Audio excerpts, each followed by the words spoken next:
This is AI Buddy Landell, and you're about to listen to Booking the Territory, the unprofessional wrestling podcast. So stop working yourself into a shoot, you numbnuts. This show is strictly for entertainment purposes only. Don't be a dumbass and get offended by anything on this show. And if you do get offended, that's a you problem. Before I throw it to the fellas for another banger of an episode. Shout out to all the BTT patrons, including the largest Patreon contributors of the show, Disrespectfully Classy, Mark E. Blassie, Mike Childry, Joe Ice, Good Old Justin, and Mike H. Now enjoy this Outlaw Mud Show podcast. Remember, if it don't snow, it don't go. And be blessed and be a blessing, pal. Hi, everybody. This is Jim Cornette, pro wrestling legend, and you're listening to the Booking the Territory Unprofessional Wrestling Podcast. This is the artist formerly known as Daryl Van Horn, James Mitchell, the Sinister Minister, and I'm here to let you know I would rather slam my cock in a car door than to miss the dulcet tones of Hard Body Harper, my illegitimate son, on Booking the Territory podcast. Woo, Messi, this is professional wrestler Jimmy Valiant, the Boogie Woogie Man. Tell my people, my brothers and sisters, don't you dare miss Booking the Territory. Oh, yeah. This is a one-man gang. You're listening to Booking the Territory Pro Wrestling Podcast.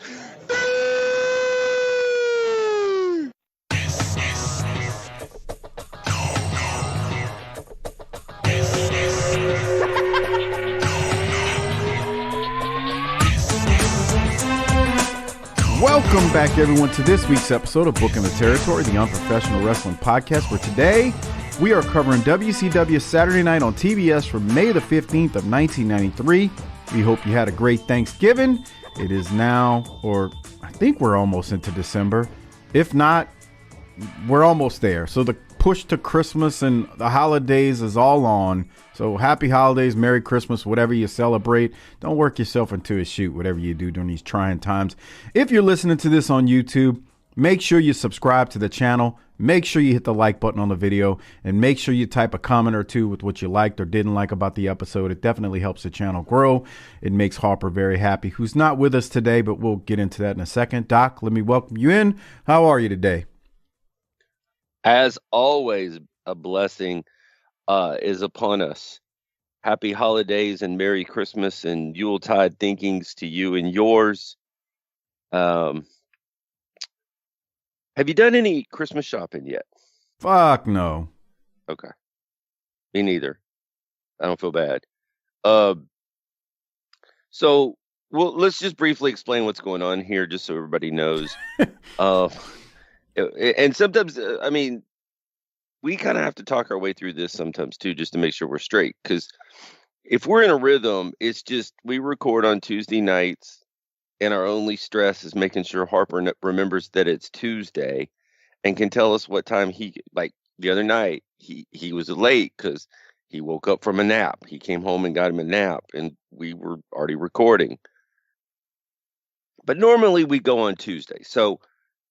He was late to the pre-show, to be clear. He was late to the pre-show. Yeah. He actually was on time for the main. So, but to your point, he literally said he was home and he fell asleep after he got home from work. Right.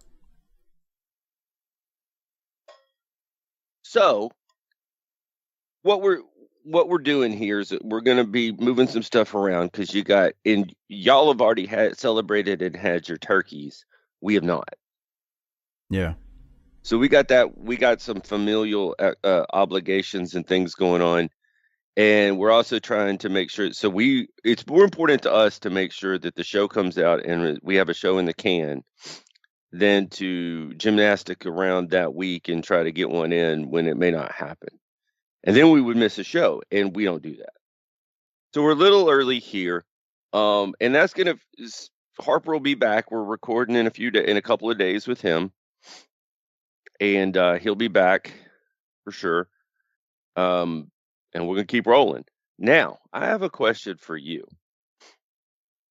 And It's that time of year. No matter when we're recording this or when you're listening to it, it's that time of year. I already know what you're about to ask me, but proceed. Yeah. Has the heat been turned on in your house? No, I got other issues, man. Uh-oh. No, it's nothing bad. I mean, look, it's not a secret. Like, my brother-in-law is with us because he unfortunately was laid off. So, he's. So if I get laid off, where am I going to stay? I mean, there's plenty of room. I mean, I don't want to say plenty of room, but there's enough room. Okay. Anyway, so it's hilarious because these motherfuckers in this household think I'm crazy when it comes to temperature because I'm Mr. Don't turn the fucking heat on, all right? Put some clothes on. We don't live in Siberia. We don't live in Alaska. Just put some fucking clothes on. Usually in Texas, you get days where, I mean, don't get me wrong, January and December, we'll start getting to the point where, especially January, where average high temp is in the up, mid 50s, average low temp is mid 30s. So it gets cold. Let's not be wrong here.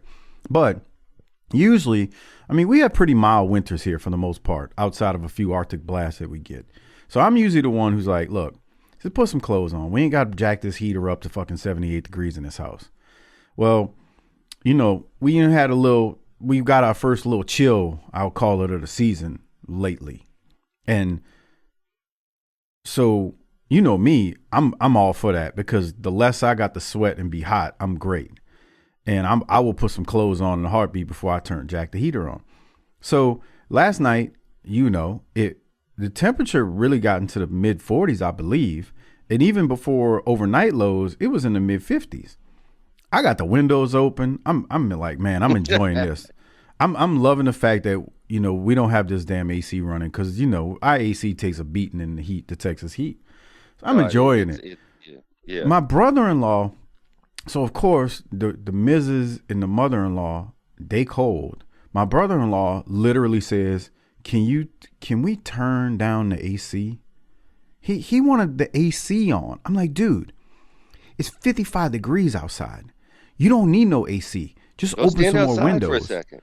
No. Just open some windows. The air is going to be colder coming from outside than what's going to come out that AC when it's 50 degrees outside. Okay, so to make this long story short, they are in a civil war because he wants the AC on. They want the heat on. I'm like, all you motherfuckers are crazy. Y'all all crazy. Y'all don't know nothing about saving energy and lowering bills. Their solution, if you leave them alone, their solution would be, let's run the heat for an hour and then turn it on the air conditioner for an hour instead of let's put on some clothes or go outside. Bruh, I say that all the time, especially in the wintertime here when we get these mild days where it ends up being in the 60s in the middle of the day and it's in the 30s upper 30s, lower 40s at night. They want to turn the AC on.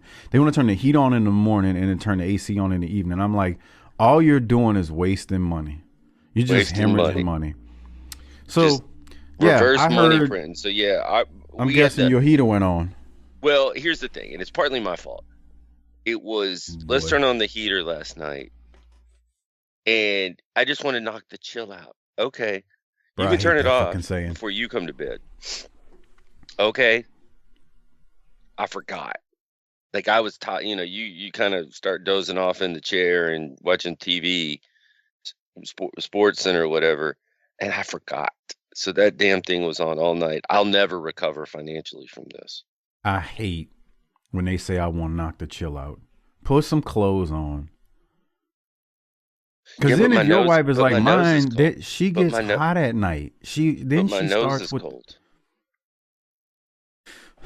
Man, these women, they know nothing about.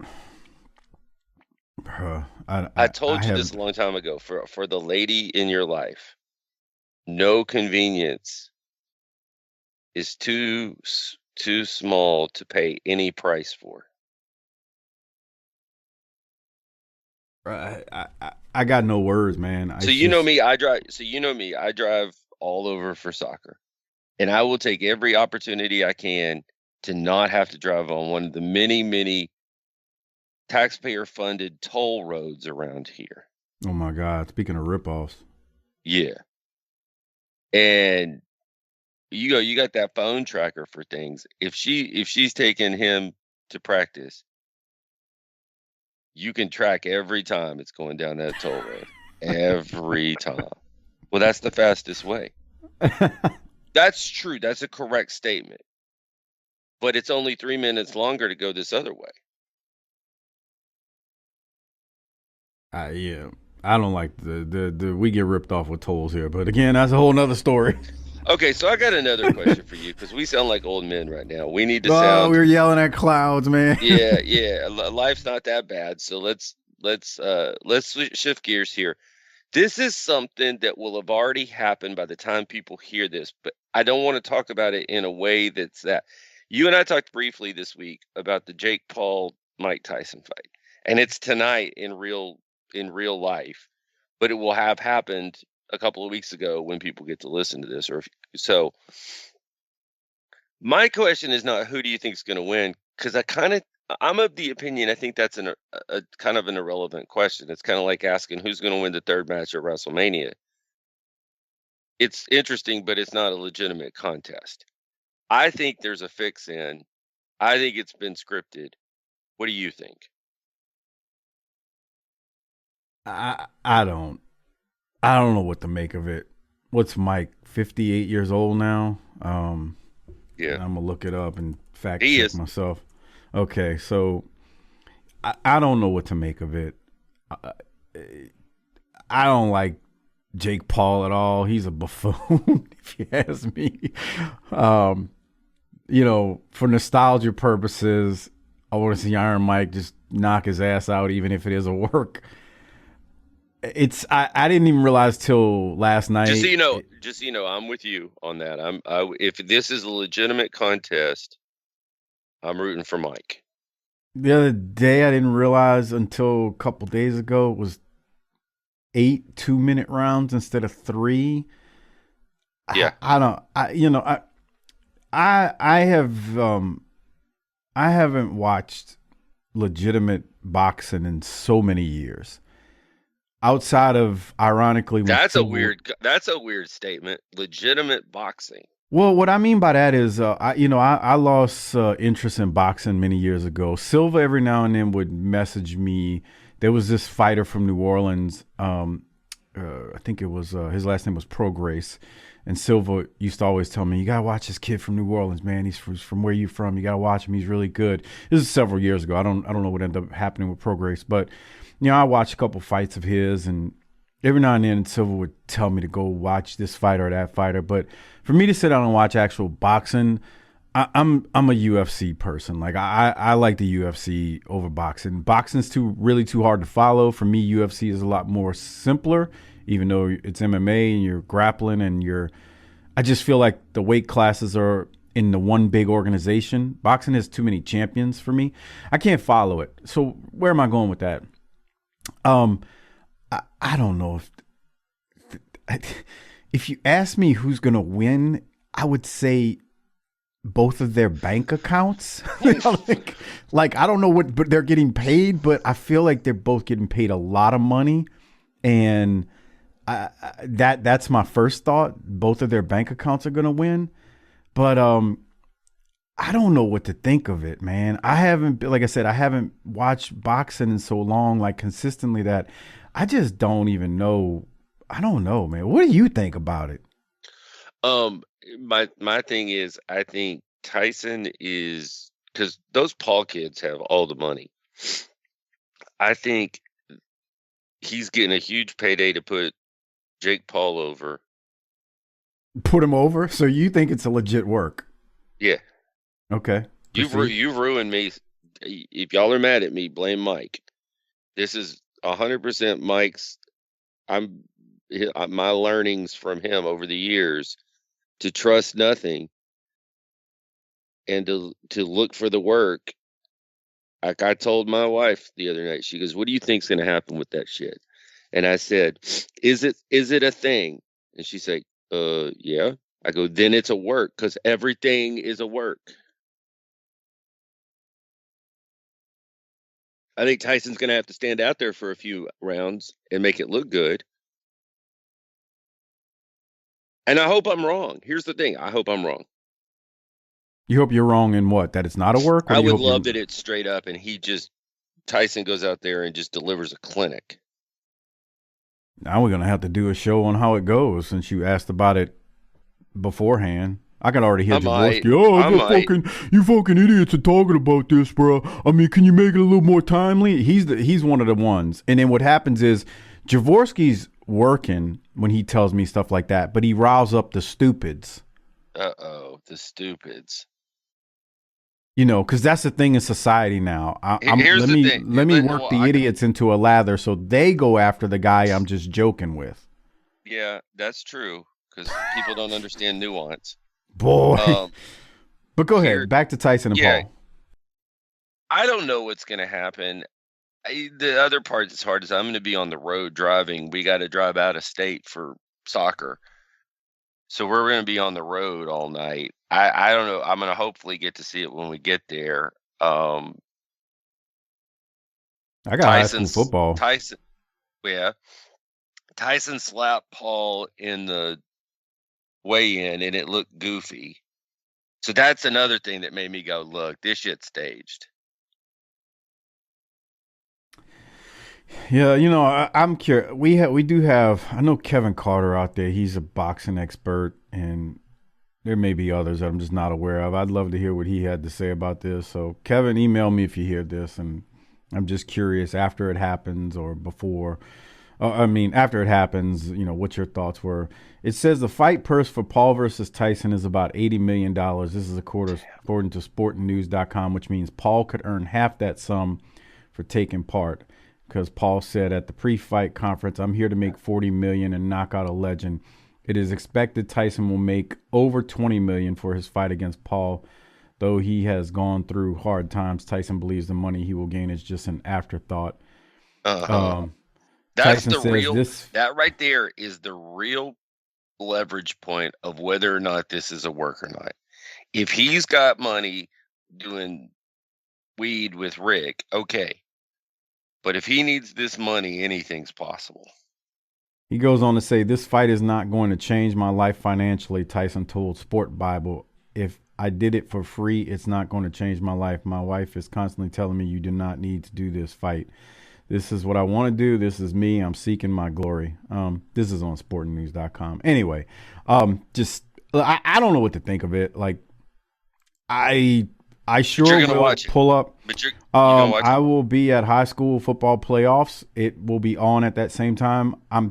But I know I believe there's other fights. I don't actually know that, but I'm sure there's other fights. It says it starts at 7. There's an undercard.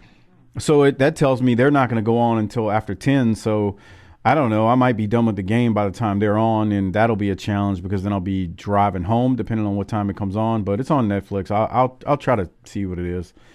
I don't know. I don't know what to think of it. It seems very show businessy. At the same time, you know, you heard me say at the beginning of this, I hope if it's real, Mike Tyson knocks that asshole out. So, you know, take that for what it's worth. It's a spectacle, and a lot of people are going to tune in for it. And here's the thing. Don't get caught up in if it's real or not. The fact that we don't know is a draw to this thing. It makes us want to see what happens. I think that's for me and you. I think the general public, me and you and BTT listeners who always have our ears up and eyes open for where's the work, because I know most of our listeners think the same way we think. And I don't know if it's because we say it so much and they just go like, yeah, that's true. But I think as wrestling fans, I think old school wrestling fans are very skeptical, especially. Modern ones too, but old school definitely, because we're the old grizzled, ones shaking our fists at clouds, right? But I think a lot of listeners are like us. They just are like, I don't know if it's real. So they got their eyes open and ears open for where the work is going to come in. So I don't know. Let me say it like this: if it is a work, hopefully they make it legitimate or make it look legitimate is what the words I'm looking for. But it's a spectacle, and a lot of people are going to tune into it. I'll tell you this, and then we can move on to the show. My wife tells me this week, one of the other parents was like, asked her. She said, "Hey, is your husband going to the game Friday?" And she was like, "Yeah, why?" And she said, "Girl, my husband don't want to go because he's staying home to watch that Tyson thing."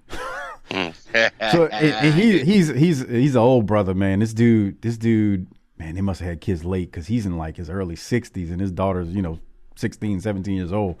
So yeah, he's like, I ain't going. I gotta see this fight. So that tells me he's one of them old fight heads, back in the day when them old brothers, man. We got to get some more old brother fight heads because we lost Silva. Yeah, but I don't know, man. It's a spectacle. We'll see what happens. You know what I'm saying? Of course. Speaking of spectacles, maybe we should talk about some wrestling. All right, let me get the video version going. Let me share my screen with you. That sounds like a great idea. You can see what the hell's happening here. I love to see what's happening. How can the people see what's happening? They can go to Patreon, tinyurl.com/PatreonBTT. You can not only get access to the video versions of these, you get access to all of the Patreon content, which audio-wise is like over 500 episodes. But if you include all the video versions, it's well over 1,000. So tinyurl.com/PatreonBTT. That's tinyurl.com/PatreonBTT. Oftentimes, too, on Patreon, when we do segments or just different things on this show that do air on the main show, I'll drop them early, like the Silva tribute. I dropped that early on Patreon, so it would be more timely.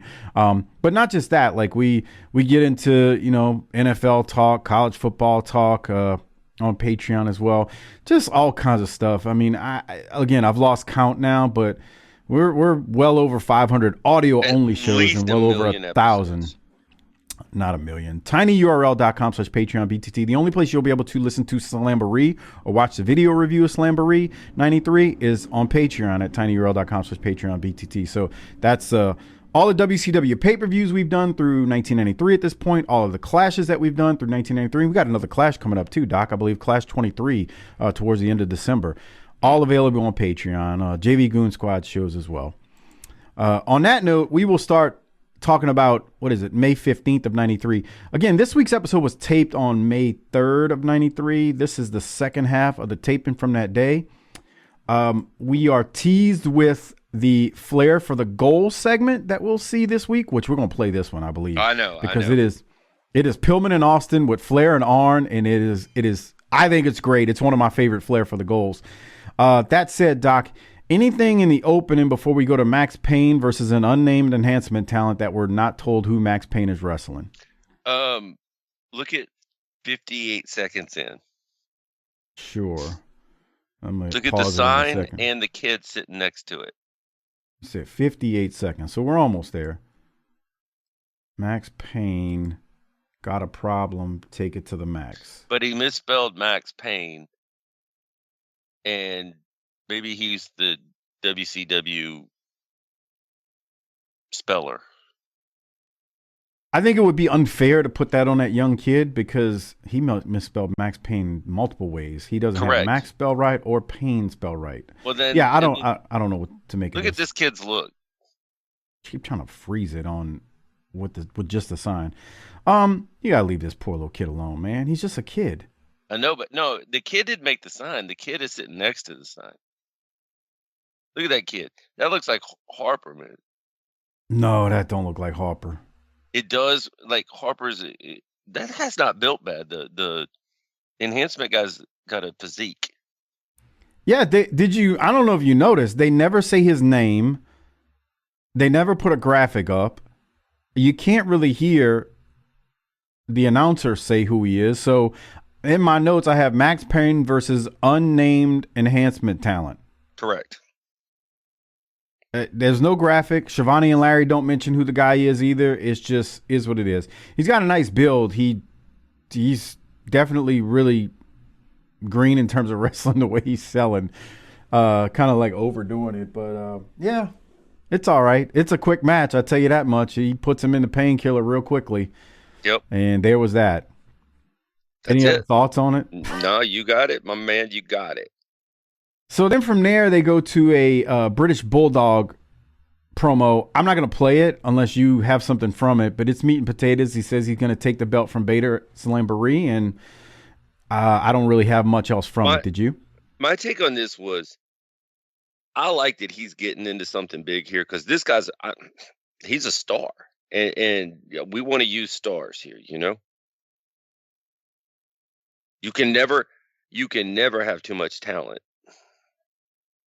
No, you can never have too much talent. Okay, It's so a can you go to beautiful three? thing. That guy right there. Stop. Okay, hold Look on. at these. Look at those two brothers. What about them? It's not about them. Okay. Look at the They lids. look like they're serious, man. Yeah, but look at the lids. Yeah, one of them's got a Miami Hurricanes hat on the left, and the other guy's got a Duke hat, which, boy, that's going to rile up Mikey in DFW, who's a North Carolina Tar Heels fan. Yeah, but my whole thing on this was, well, the guy on the left looks like Terrell Owens, but whatever. A little bit. So the Miami thing was still huge. They were in, Jimmy had left Miami and come here, but Miami's still a thing. Yeah. Duke is huge for basketball, but Duke was not popular with the brothers. No, not at this time. That's They were white boy university. I love the Fab Five documentary. Was it a 30 for 30, the ESPN thing? I don't know. That was great. You know why? Because I think it was Jimmy Jackson was like, "What did you think about Christian Laettner?" And he said, "Straight up bitch" or something. That documentary is great. I wish Weber would have did it. I think they tried to get him to do it. He didn't want to do it. But man, it was great. But then Jalen said, you're talking about Laettner, he's like, I thought he was a bitch. I hated him. And talking about Grant Hill too. And then he's like, you get on the court with him, he's like, they could ball. Now, he was honest. Like he wasn't, they lost to him. So, what else is he going to say? But that was a great documentary. But yeah, Duke was not popular, I guess, I don't feel like they were popular. They weren't popular in the inner city of New Orleans. I can say that. Everybody I knew liked Michigan, the Fab Five. Or UNLV. UNLV too. UNLV was a couple years earlier when they had their Correct. run. But, oh yeah, boy, UNLV. Especially when Stacey Augmon and fucking Larry Larry Johnson. Johnson. George Ackles, Anderson Hunt. Boy, that they had a squad. Yeah. All right. Anything else? No, good job for Davey Boy. Looking forward to seeing him get it on with the Vader mare. We need to go to an update. We go to commercial when we come back, and we need to go to an update with Tony and Larry regarding the U.S. title. I'm going to play that. Here it is. It's back with you on Saturday night, 1 week away now from Slamboree. But this weekend, controversy stemming over the U.S. title. Dustin Rhodes and ravishing Rick Rude. Rude is left with the U.S. title belt. Charles Darwin tried to convince us that human beings evolved from a puddle of slime. In fact, some did. We call them lawyers, and they've said that possession is 9/10 of the law. Rude left with the U.S. heavyweight title. Here's what happened. Worldwide Wrestling, the computerized contender challenge. Belly to back. 1, 2. Root shoulders up. Root won it. You saw it, Tony. Root got his shoulder up on 2. I'm not so sure, Jesse. Oh, absolutely. You saw it. Our camera had it. There he is. Root has won it. The U.S. heavyweight champion again.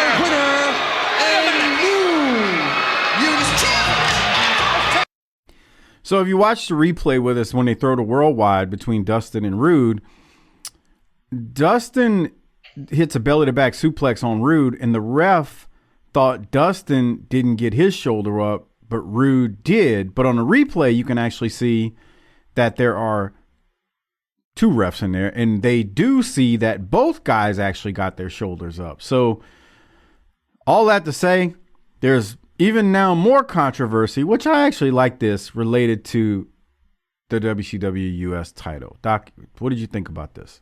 I like it too. It's a old kind of wrestling trope, but it works and it adds fuel to the fire of this rivalry. I like it. Yeah, I thought it was good the way they did it with the both shoulders going up. Because now Rude's going to be livid that he's got to give this shit back. And yeah, that can only be good. So after that, we go to the Cold Twins versus the Blackhearts. God, I didn't remember them being in here for 3 shows, but here we are, or 3 episodes, so whatever. The match starts, and Larry says, how can you tell who the legal man is on either team? And he is absolutely right. You got the Cold Twins, who are as identical can be. And then you got the Blackhearts, dressed alike with the mask and everything. I would hate to be a ref. How do you know who's who and who's legal and all that good stuff? So, chalk one up for Larry there for being right again. Arn. Doc, any thoughts on this match? Now, before I ask you that, the matches this week are pretty quick because it's only a 42-minute episode without commercials. Well, I have to care enough to try to figure out who's who. Yeah, I guess you got something there. But to the point Larry made, he's supposed to be this kind of like almost heelish commentator. He's absolutely right. There's no truth, how do you know why in life does the truth make you a heel? That is a great point. Because if you walk around telling people the truth today, you're going to be a heel by the time you go to bed. Man, the people don't want the veil opened. They don't want the curtains removed so you can see it. We live in weird times, man. And everybody thinks they're always right, even when presented with new information, because they don't want to admit, oh man, I got that wrong. Like, it's all right. You could say you're wrong about some shit. Especially when it comes to wrestling. That's my last message for the day. Yeah, you're right. Larry, heels can be right. I mean, sure. It's like the thing with Bobby Heenan at when he said, what was the statement he made about Hogan? It was like Hogan. He's like, I've been right all along about Hogan. I mean, that's a long angle, right? When Hogan turned and became NWO, I told you about this son of a bitch. It's like, man, we weren't listening to Bobby all these years. Anyway, Doc, any thoughts on this match? You did say you don't care enough to care, so I'm taking that meant nothing. Superman. All right. So we got a hot tag to one of the Cold Twins. Again, can't tell these dudes apart. All 4 guys end up in the ring. One of the Blackhearts throws one of the Cold Twins over the top rope, which means we have a DQ, so the Cold Twins win. And then the Blackhearts beat down one of the other Cold Twins at the end, but then eventually the brothers fight back and the heels powder out. And my last note for that was, nothing happening match. And I'll leave it at that. All right. On that note, we then go to a clip. We see a clip. There it is. I wanted to show you that. We see a clip before going to commercial that we will hear from Sylvester Stallone next week, as he's currently with Jesse filming Demolition Man. I think it's next week they're going to play this segment or play this interview with them. So that note, that'll be fun to do with Harper. What do you think Harper's going to say about that? You haven't seen the segment, but he's going to do his D-Man that kind of sounds like Rodney Dangerfield doing a Sly Stallone impersonation. Mike, I don't fucking appreciate something here, man. I mean, you got this guy, Doc. I don't know him, bro. I mean, I don't know if he's working the room or what, but I don't know this fucking guy, bro. Why is he always fucking bagging on me like I fucking did him something? I mean, what the fuck, bro? Is he a worker, bro? No, Darren, he's just a regular dude. Fuck, man. All right, we'll continue. We got a Slamboree control segment. Another very long one, Doc. This shit looks like an infomercial, and Bischoff looks like a guy who's gonna sell me a rotisserie chicken cooker at a damn infomercial. I can see why one would say that. So he runs down many of the matches we'll see. You'd be selling meat from a truck in Minnesota if it wasn't for me. We see he goes through the matches. So just as a recap, Slamboree is a pretty good card. I mean, outside of some of the legend stuff that is okay, I guess. And the legend stuff sounds like a good idea. Well, speaking of legends, so we're going to get an NWA World title match. We're going to get a WCW World title match. We're going to get a WCW World Tag title match, plus much more. Bischoff throws to Gordon Soley, who mentions there will be a total of 33 legends there. Grizzly Smith is mentioned. He can go to hell. I hope he's burning in there right now. Oh. Barry Owens. And then they mention Bullet Bob Armstrong. So we get a Bullet Bob reference, which is always wonderful because we love the fact that Bullet Bob will be there and will be involved. Not saying he's wrestling, but he will be there.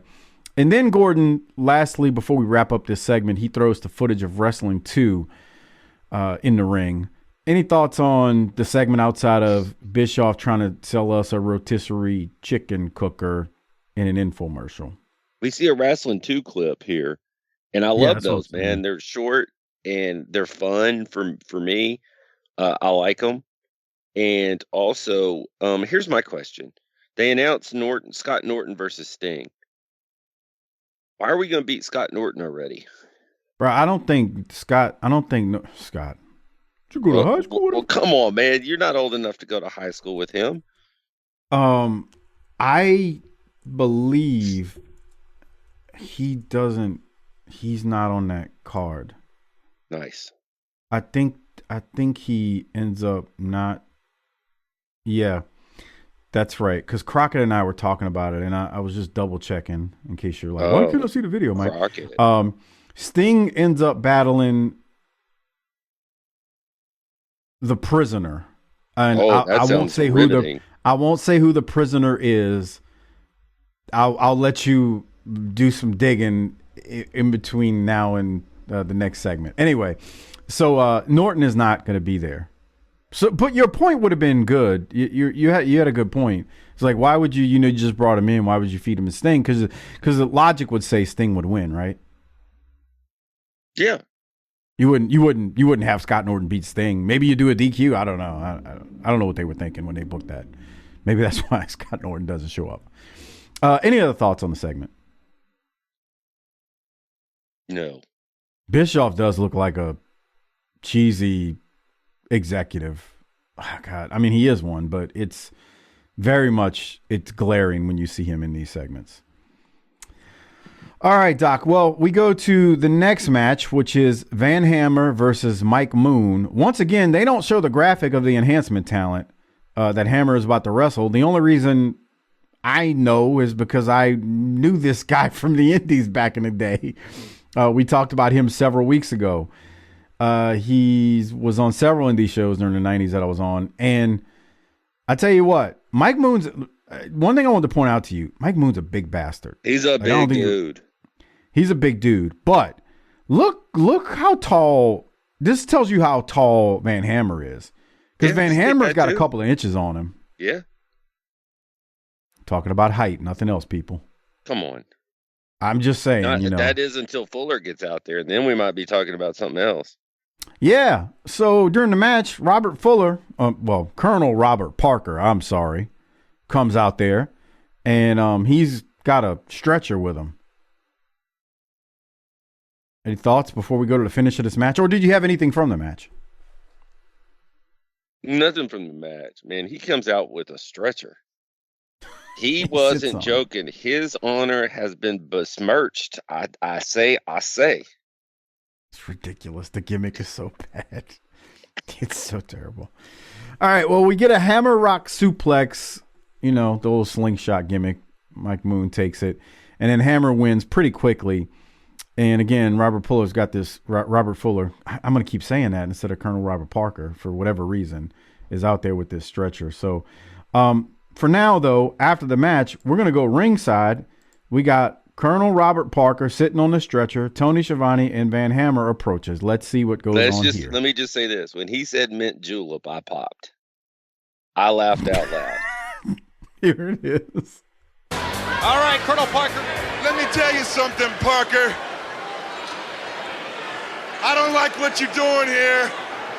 Bringing this gurney out here and making light of what happened to Cactus Jack in this very building a few weeks ago. I think it shows real bad taste, which doesn't surprise me coming from you. Mr. Hammer, you got yourself all confused here about me. You misunderstand me. Yeah. This gurney's not here for Cactus Jack. Yeah? This right here, Mr. Hammer, that right there is your Cadillac, son. I told you last week that if you get in my face, this here's going to be your Cadillac, and you're going to be riding this thing out of here. Thank you, Tony. Well, there he goes, heavy metal Van Hammer. And Colonel, you're pretty upset here. You know, last week after our altercation we had out here with this gentleman here, I went back to my hotel and I had my normal mint julep. That usually calms me down, but this time it didn't work. It didn't help me at all, so I had to turn to the other thing that helps me in times like this. I called Elvis. Oh, Elvis? That's right, Elvis, the same Elvis you're thinking about. Elvis told me, he said, Colonel, maybe what you're looking for is not there. What I always did when I had these problems and couldn't find myself is I went home. So that's exactly what I did, Tony. I went back home. I went to Memphis, and boom, it was like a lightning bolt struck me square in the middle of my forehead. There it was in front of my face. Give me that microphone. What I saw standing before me was like a king. It was like a Greek god. It was like no human being I have ever seen in my entire life. I am gonna bring this individual to WCW. I told you, and I'm gonna make sure everybody knows it. I am gonna appear here with the greatest star of all. Good day to you, Tony. Fans, we'll be back next week. Okay, Doc. You referenced the mint julep. That was he called Elvis. He's so great with the little laughter and the but he is tremendous. I don't care what you think about the gimmick, he's nailing it. And I would have brought out his protege right there. You'd have brought it out his protege right here, or are you saying right here because of the facial expression? He said, I went home and found the guy. Well, then why didn't you got him? Well, maybe that's because they're going to do something big with him at the pay-per-view. Then don't do this. No, that's bullshit. You got to tease it. Okay, well, anyway, what was he saying? I'll be back in a couple of weeks when Jarrett wraps him up over in Memphis. I think you're thinking too hard about this. I probably am, but that's what we do here. I think you've fallen into the trap that modern wrestling fans fall into when they're like, what are they doing? Where are they going with this? It's like sometimes you just got to let it breathe. No, ain't no need to bring them out right here on free TV. Yeah, but there's no need to bring them out right here on free TV. You got a pay-per-view coming up. That pay-per-view's 8 days away. Like, you want to see what I'm presenting? Buy the pay-per-view. Okay. Now, I know they didn't explicitly say it like that because he's still teasing it, but... Well, speaking of selling pay-per-views, why don't we go to the next segment? Because this is going to sell all the pay-per-views. Well, we're just going to call this next segment / promo the Ducky Bozard crank moment of the week. How does that sound? I don't like that at all. Ducky, we love you. And I think you're going to enjoy this. Here it is. Next week in Atlanta, Georgia. I mean, they're going to bring them in from way back. They tell me that some of the fellas like Ox Baker, Ole Anderson, Ivan Koloff. Oh, my God. I mean, I'm so glad to be here, and I want y'all to call somebody. Tell somebody, because I want to touch some of the people. It's been a long time, and I'm full up to him. Whoa, touch some of the people. It's going to be some people there that I have touched. Oh. It's going to be some people there that you never know what's going to happen. But I'm ready. I want to see some of their bodies because I sure want them to see mine. Whatever. Lord, and I want you to understand this and understand this clear. Whatever is on their mind, hello, here in Atlanta. So y'all come. Call somebody. Pick up the phone right now. I want to touch some people. Jesus. And I want to show some of them people, some of them old timers, that this is a whole new day. Come on, y'all. Call somebody. Atlanta, GA, the 23rd. Y'all be there next week. I'm full.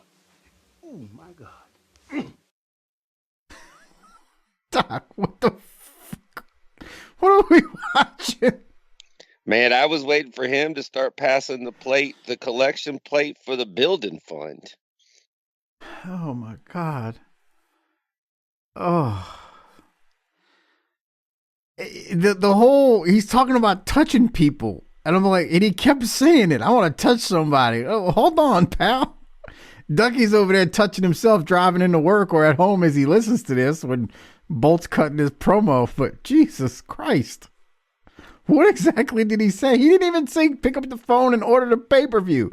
He just said pick up the phone. You got to explicitly communicate, man. People don't know what you're trying to say.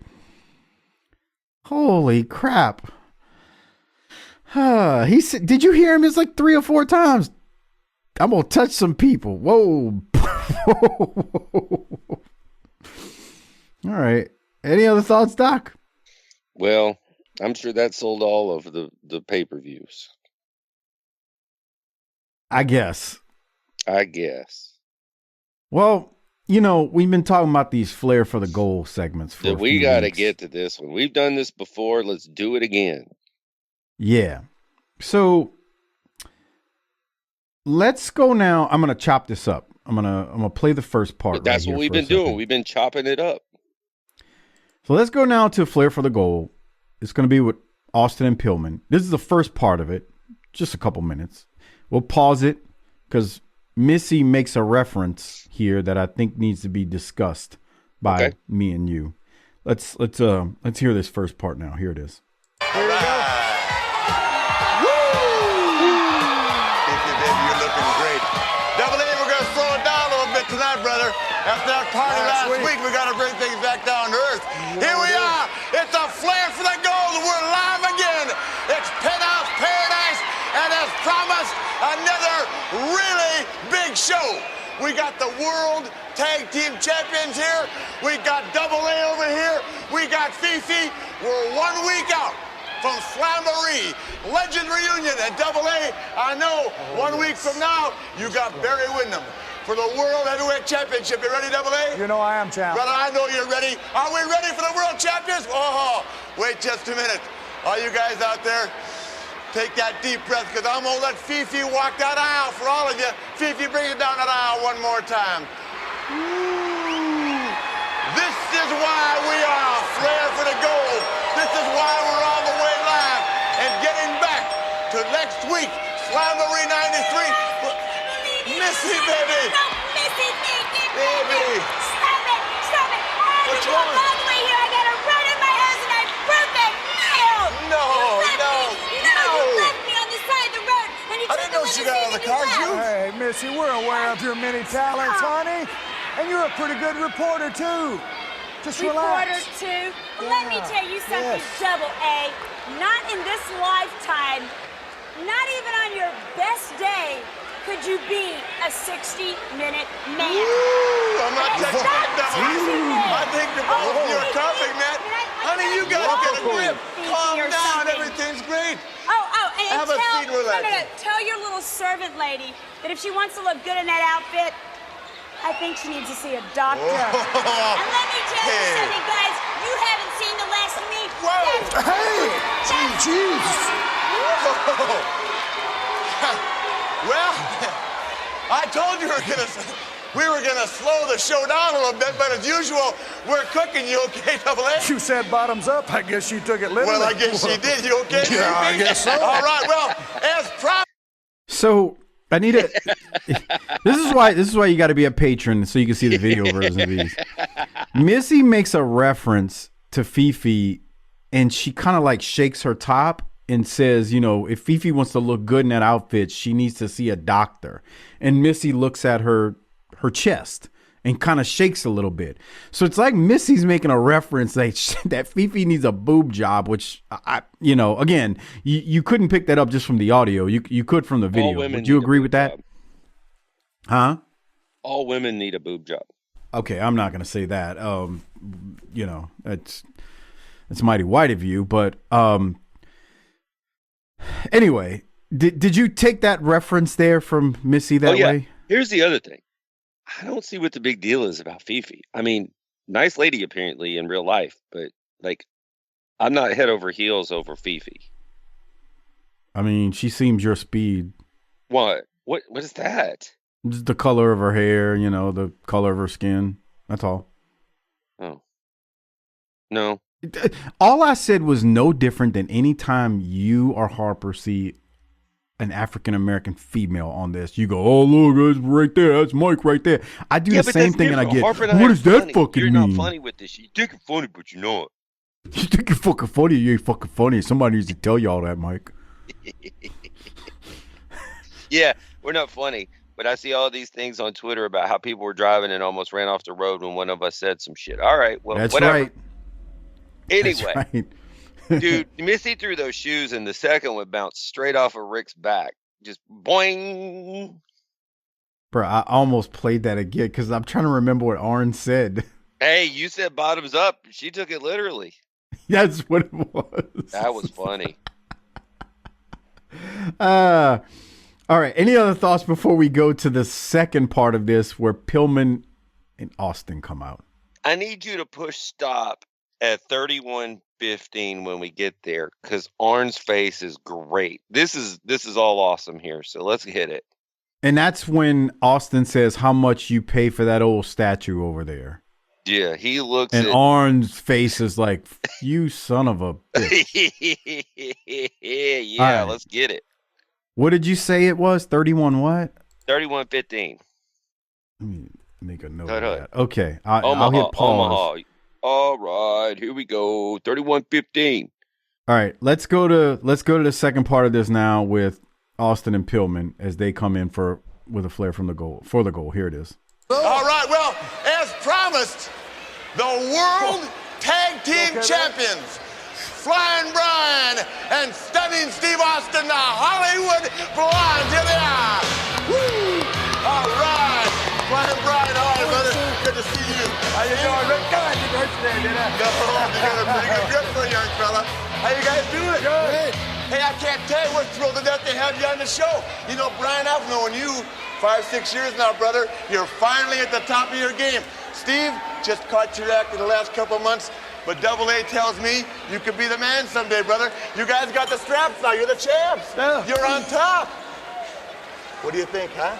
It feels good to be on top, Rick, but before we get started, I just want to say that Brian and myself have been on sets everywhere.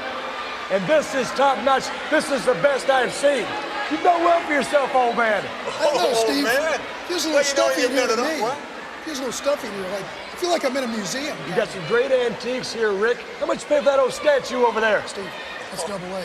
Anyway, Rick, you've had a fabulous career. What was it, 6-7-time world champion?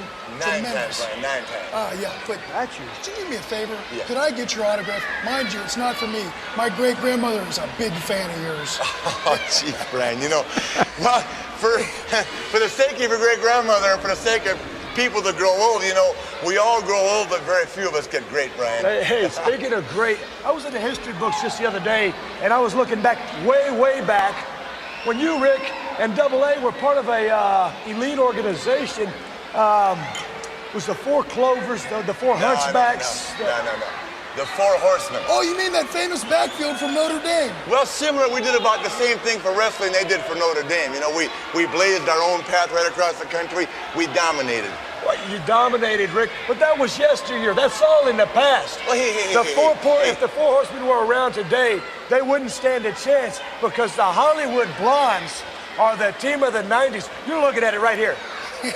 Well, listen, you know what? I didn't bring you out here to run you down or anything else. I want to talk about, and I'm sure the folks out here want to talk about Slamboree 93.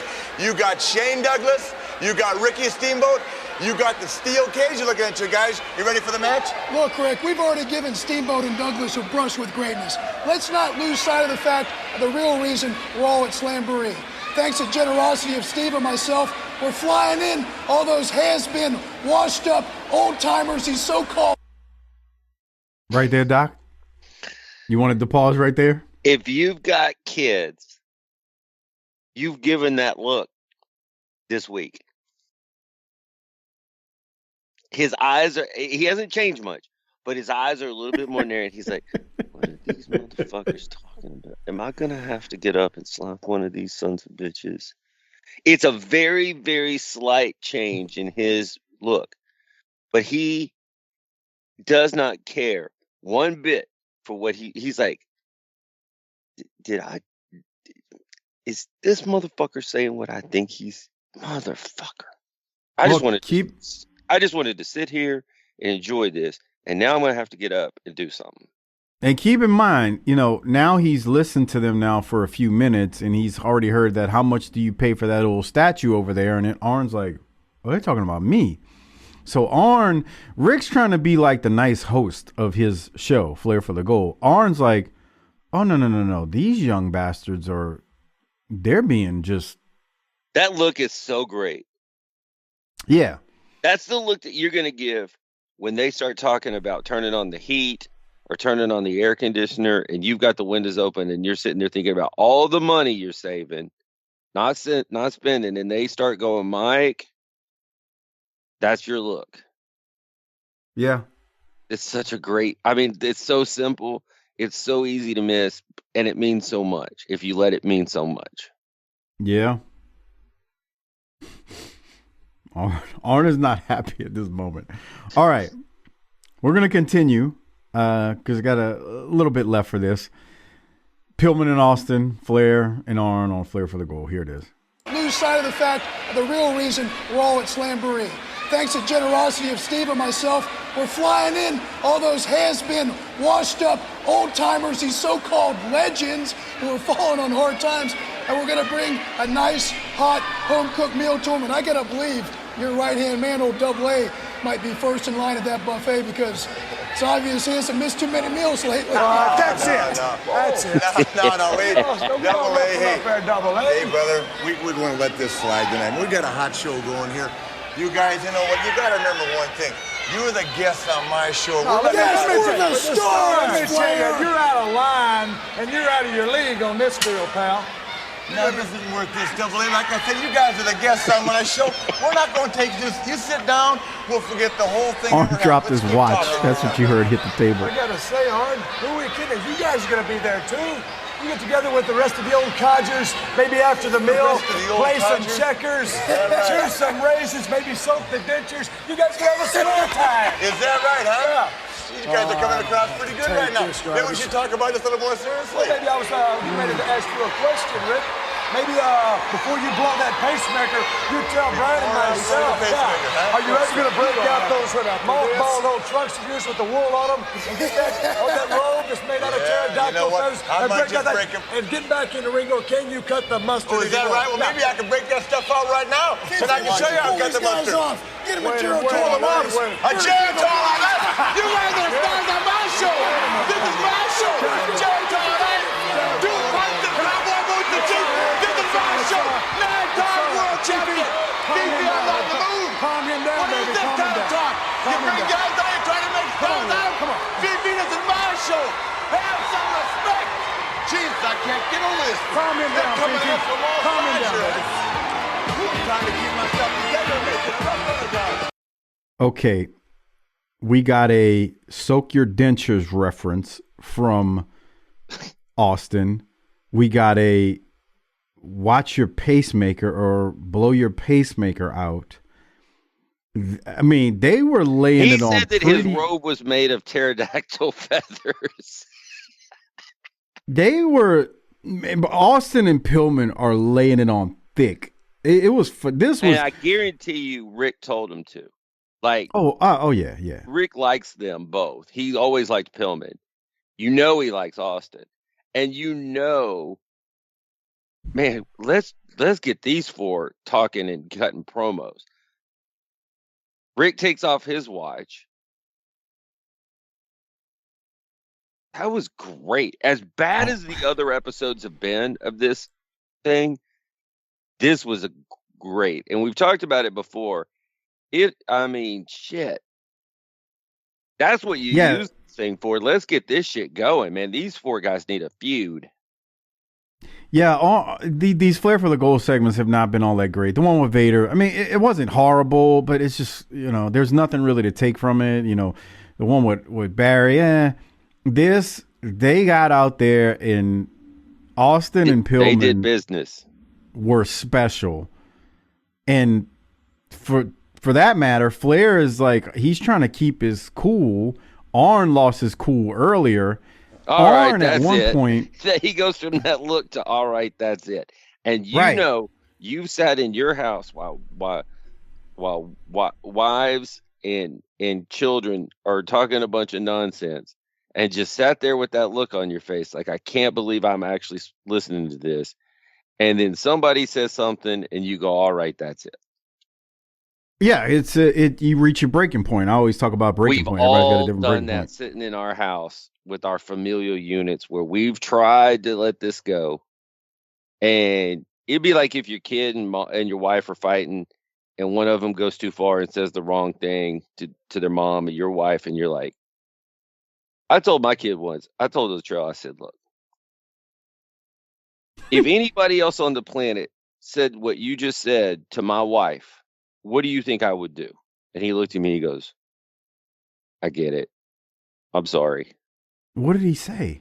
I forget. It was, man, there's so much shit that goes on, but he popped off at her for something.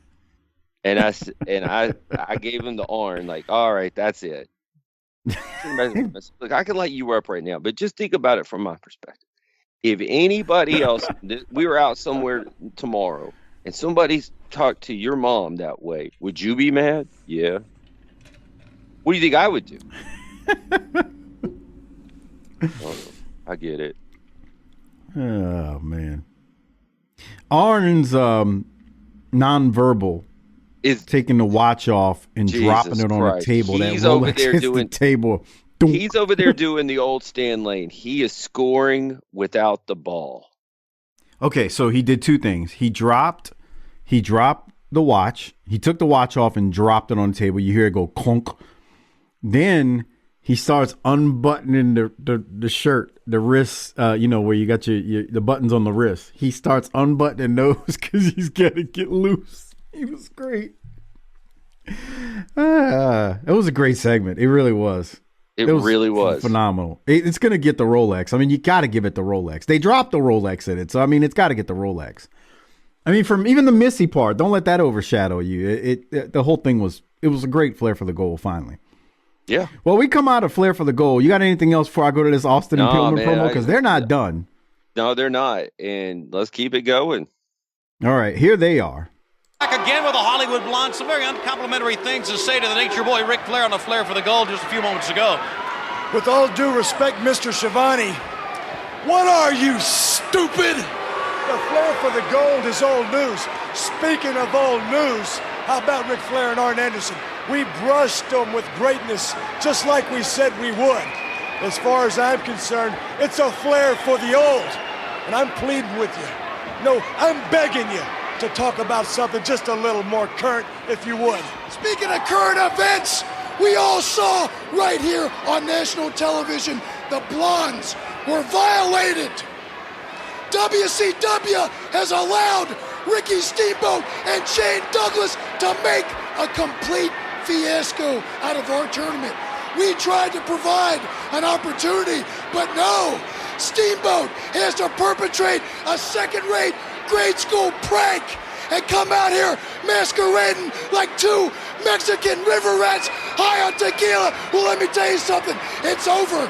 No more matches for Dos Hombres. Wait a minute. I beg to differ. I know WCW said since the match was so great last week, they have signed a return match for tomorrow night in the main event. Oh, no, Schiavone.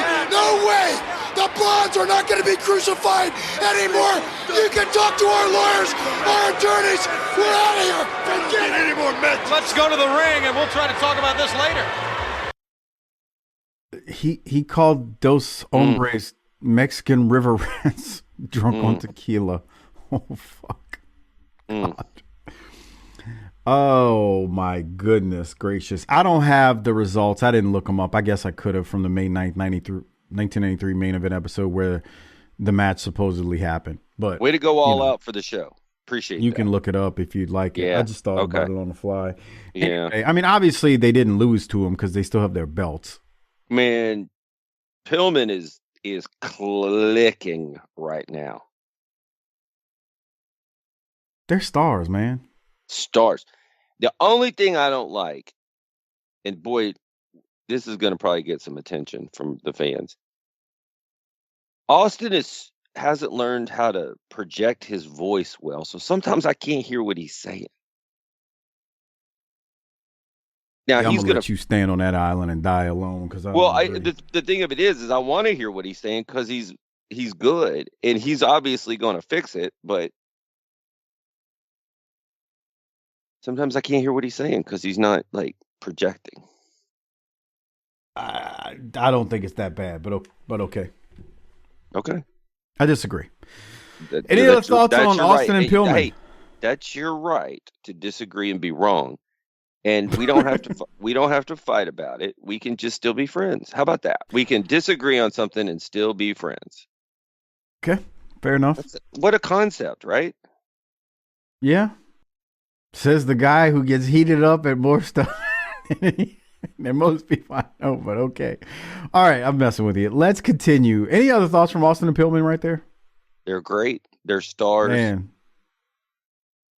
They are tremendous this week. Oh my God! And I'm good. sitting there thinking, what if they put Pillman and Austin with Arn and Rick, and there's your horseman?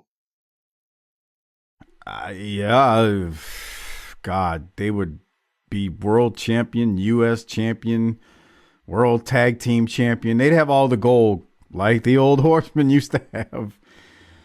Oh, and I'm not saying that that's what you have to do, but since you're so, we're getting ready to get another horseman thing. Why not make it good? Yeah, I'm not. Look, I'm not disagreeing. All right, we will continue, Doc. We go to Arn Anderson versus Bobby Eaton. Schiavone talks about the match that took place with the Hollywood Blondes and Dos Hombres from Sunday, May 9th, and we are told there will be a return match tomorrow night on the main event. And then we go to the match. This match starts with only about 6 minutes, maybe a little bit less of TV time remaining. Doc, your thoughts on this? I mean, they don't have much time to get anything in. As great as these two guys are, it's not like they had much time to work any type of, match that had a back and forth to it.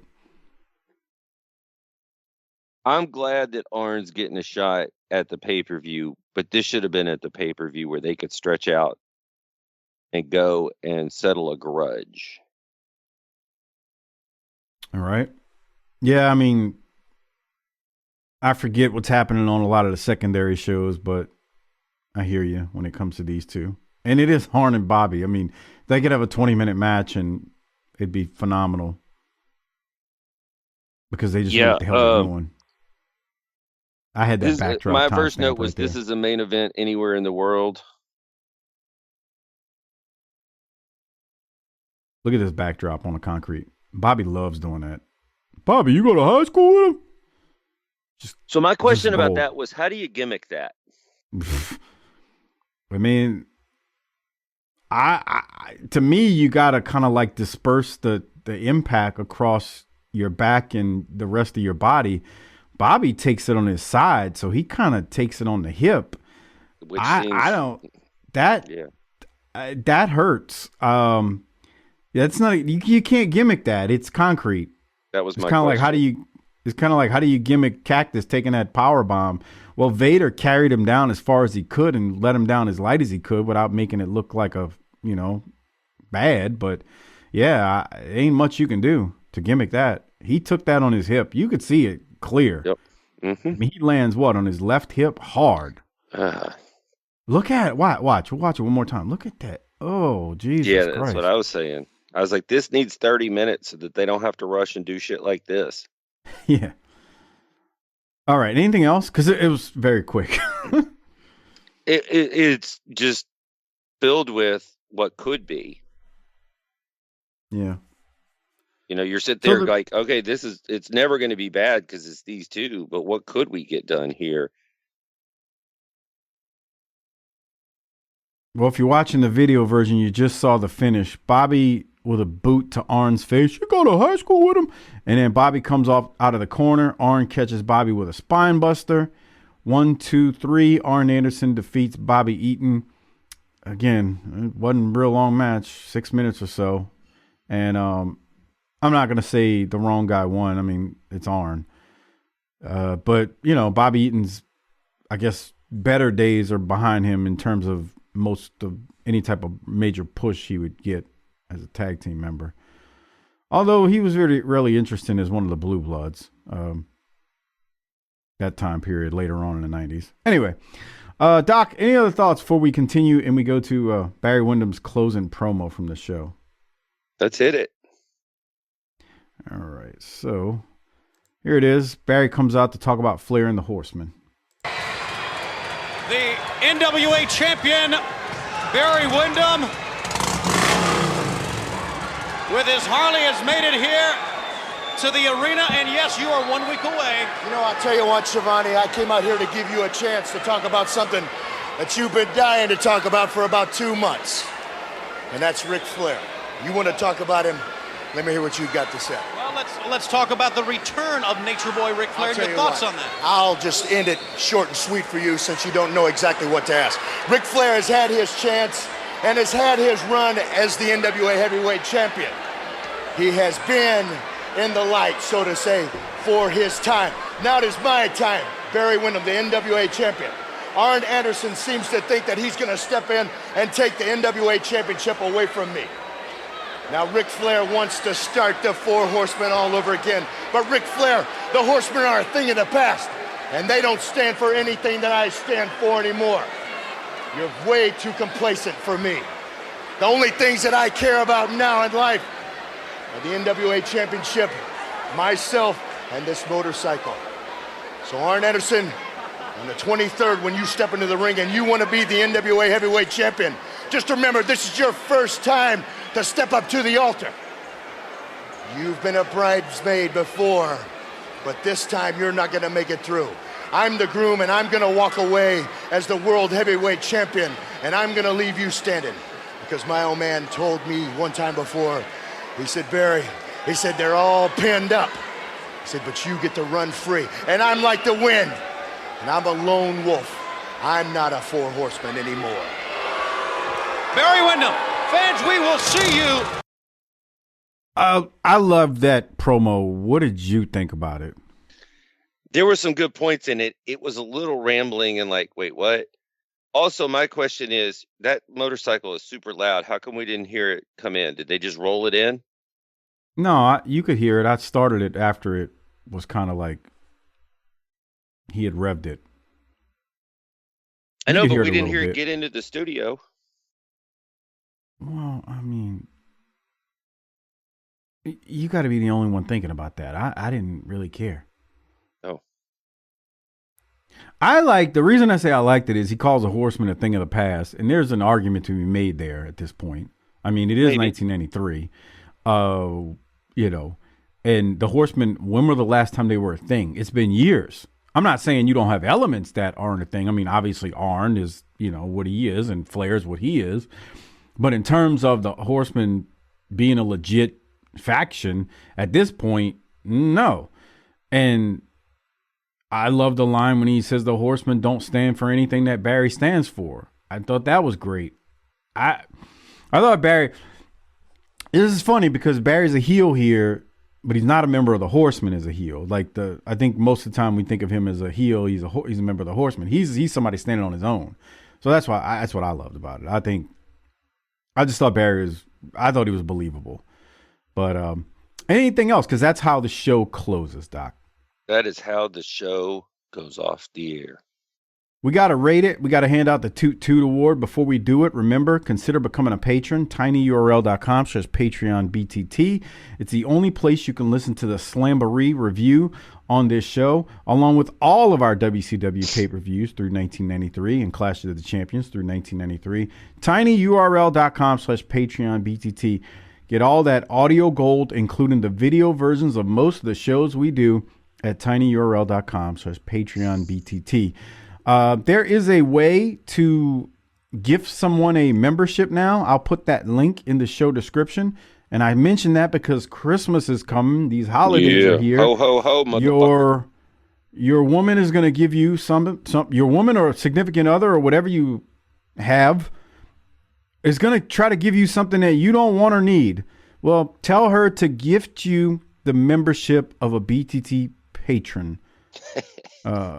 And there is a way to do it. I will post the link in the show notes in the description at the very top on how you literally give them this link and they can gift you a Patreon membership. Patreon just added it. Listen, bitch, if you give me more socks, I'm going to shove them in your mouth so I can't hear you complaining while I'm fucking you.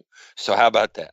Okay. Get me a subscription to that podcast that I like.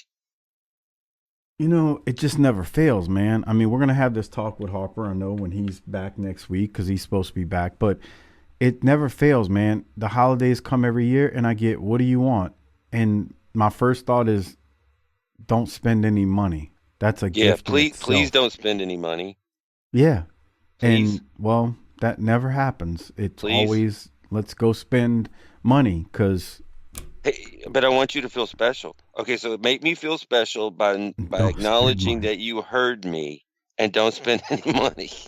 Yeah, you know, I mean, my birthday month was last month, right? And I for weeks ahead of time, what do you want? Don't spend any money is what I want.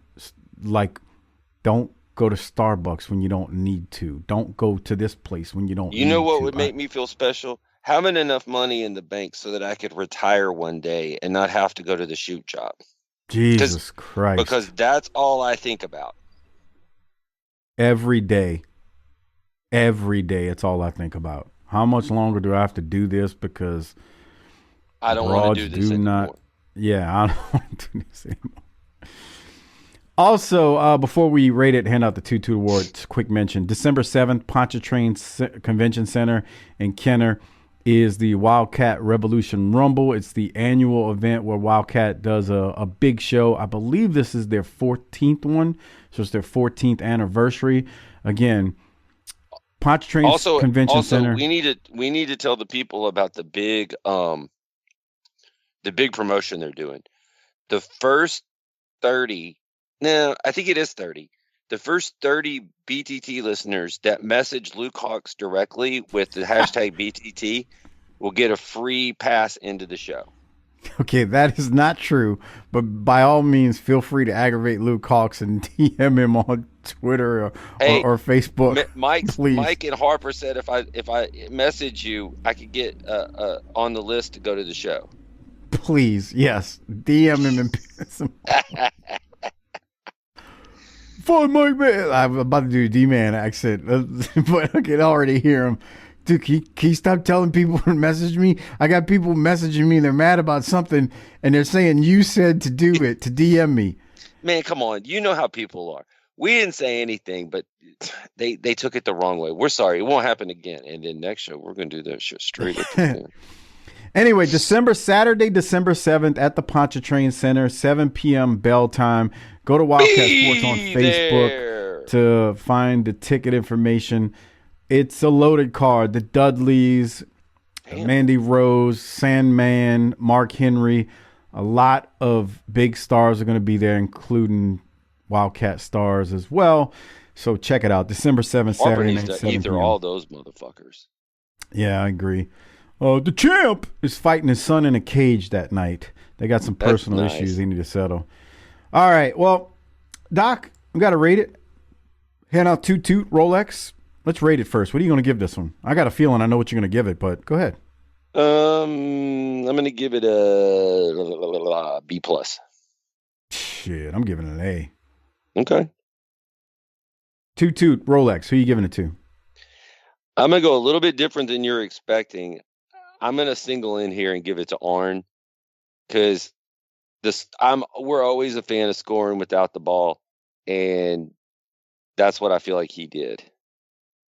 I'm going to change up some stuff here. I'm going to do something I don't know if we've done before. It's been a while if we've ever done it.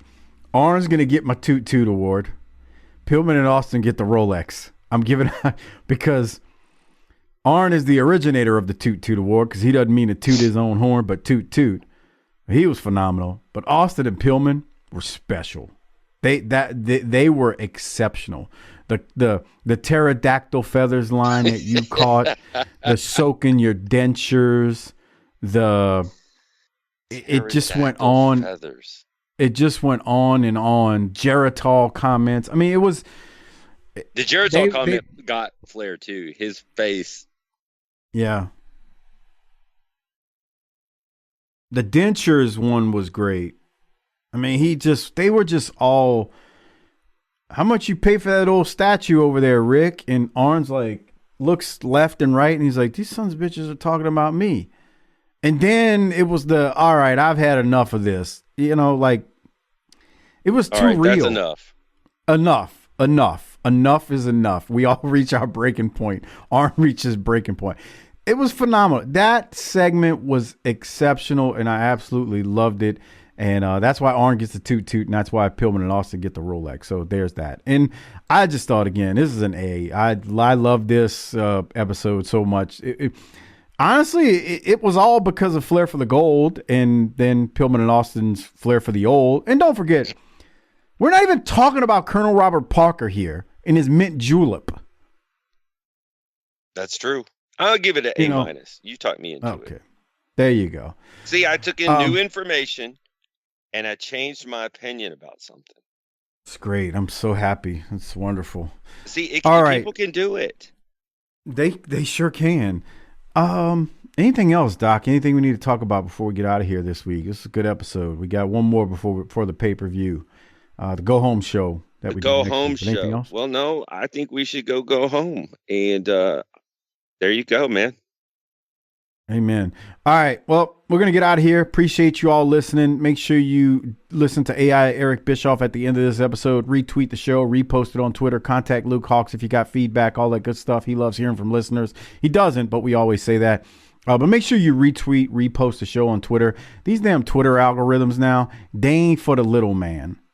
They not for the little man. Well, hey, buddy.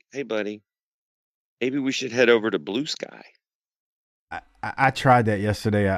I'm not feeling it just yet. Well, you know me. I don't really know what I'm saying. Yeah, I know you don't. You're just saying it because you heard it.